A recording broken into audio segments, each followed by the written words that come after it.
بالله من الشيطان الرجيم. يا أيها الذين آمنوا اتقوا الله وقولوا قولا سديدا يصلح لكم أعمالكم ويغفر لكم ذنوبكم ومن يطع الله ورسوله فقد فاز فوزا عظيما. Yang bermaksud, wahai orang-orang yang beriman, bertakwalah kamu kepada Allah Subhanahu wa Ta'ala dan katakanlah perkataan yang tepat, yang benar dalam segala perkara, supaya Dia memberi taufik dengan menjayakan amal-amal kamu dan mengampunkan dosa-dosa kamu. Dan ingatlah, sesiapa yang taat kepada Allah Ta'ala dan Rasulnya, maka sesungguhnya ia telah berjaya mencapai sebesar-besar kejayaan. Sidang Jumaat yang dirahmati Allah Ta'ala sekalian, bertepatan dengan 14 Sya'ban 1440 Hijriah, adalah hari yang sangat bersejarah bagi kampung kita.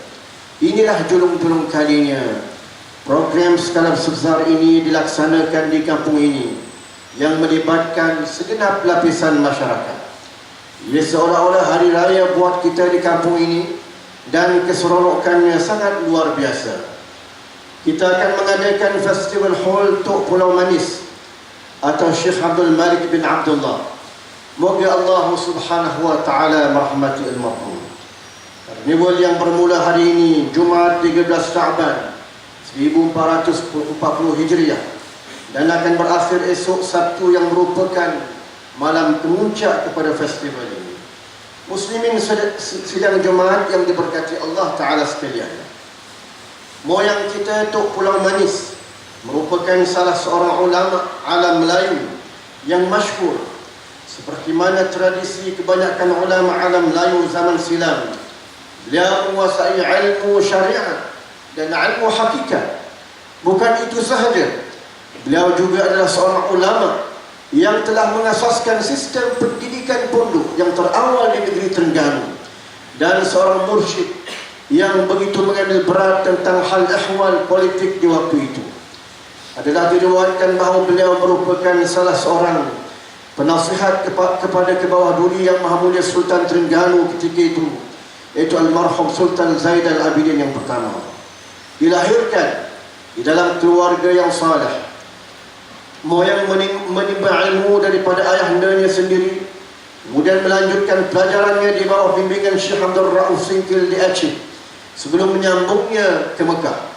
Di Mekah antara guru-gurunya yang terkenal ialah Syekh Ahmad Al-Qushashi dan Syekh Ibrahim Al-Qurani.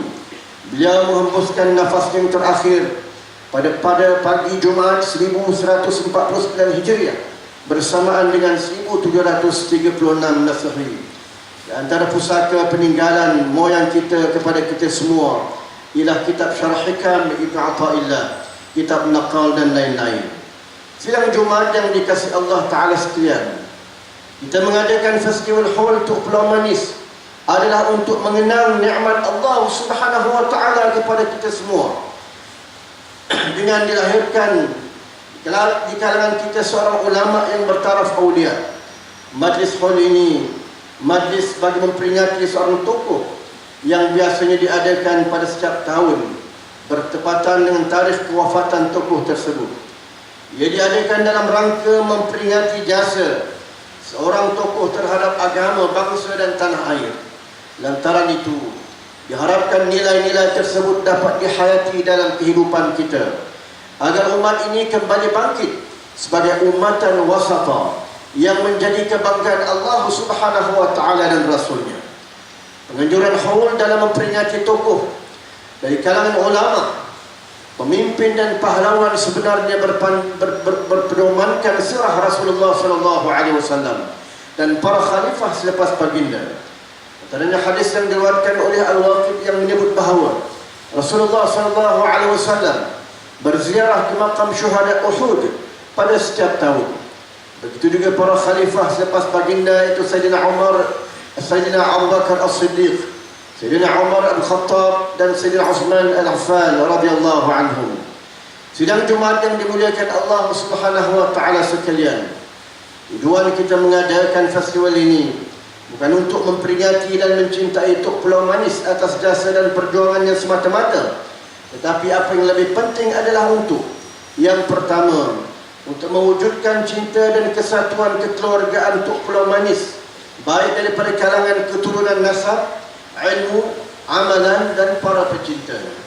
Yang kedua, mewujudkan kasih sayang dan kesatuan masyarakat dari pelbagai lapisan dan latar belakang termasuk masyarakat bukan Islam.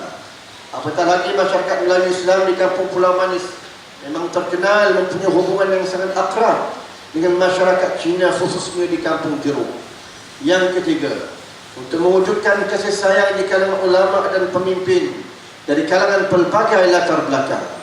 Yang keempat, untuk menghidupkan jiwa dan cinta kepada Allah Subhanahu wa taala dan Rasul melalui zikir dan maulid. Yang kelima, untuk mendidik masyarakat mencintai dan memahami sejarah para pejuang terdahulu daripada kalangan para ulama, pemimpin dan pahlawan di seluruh negara dan Nusantara. Yang keenam, bagi menghidupkan kembali suasana gotong royong, kegembiraan, kemeriahan dan aktiviti santai bagaikan hari raya, agar terbina suasana kekeluargaan dan majlis yang dicintai serta dihadiri oleh semua lapisan masyarakat. Dan yang ketujuh, yang terpenting daripada itu, ialah untuk mengukuhkan pegangan ahli sunnah wal jamaah yang dibawa oleh Tok Pulau Manis, Tok Kupaluh, Tok Syekh Duyung, Tok Pelang, Tok Limbung, Syekh Abdul Qadir Bukit Bayas dan lain-lain ulama. Sidang Jumaat yang dirahmati Allah Subhanahu wa taala sekalian, semua perkara di atas amat penting agar ikatan cinta dan kesatuan umat dapat diperkukuhkan. Bahkan lebih daripada itu, kita mewarisi amanah menyebarkan cinta dan kerahmatan kepada seluruh Bani Adam tanpa mengira bangsa, agama dan warna kulit. Oleh itu, marilah kita sama-sama berganding bahu menjayakan festival yang julung kalinya ini yang diadakan di kampung kita yang tercinta ini. Semoga Allah Subhanahu wa taala memanjangkan kebaikan majlis ini dan memberkati segala usaha yang kita lakukan. A'udzu billahi minasyaitonir rajim. Laqad kana fi qasasihim 'ibratun liulil albab. Ma kana hadithan yuftara walakin tasdiqal ladzi bayna yadayhi wa tafsila kulli shay'in wa hudan wa rahmatan liqaumin yu'minun. Yang bermaksud, demi sesungguhnya kisah nabi-nabi itu mengandungi pelajaran yang mendatangkan iktibar bagi orang-orang yang punya akal fikiran. Kisah nabi-nabi yang terkandung di dalam Al-Quran bukanlah ia cerita-cerita yang diada-adakan, tetapi ia mengesahkan apa yang tersebut di dalam kitab-kitab agama yang terdahulu daripadanya, dan ia sebagai keterangan yang menjelaskan tiap-tiap sesuatu serta menjadi hidayah, petunjuk dan rahmat bagi kaum yang mahu beriman.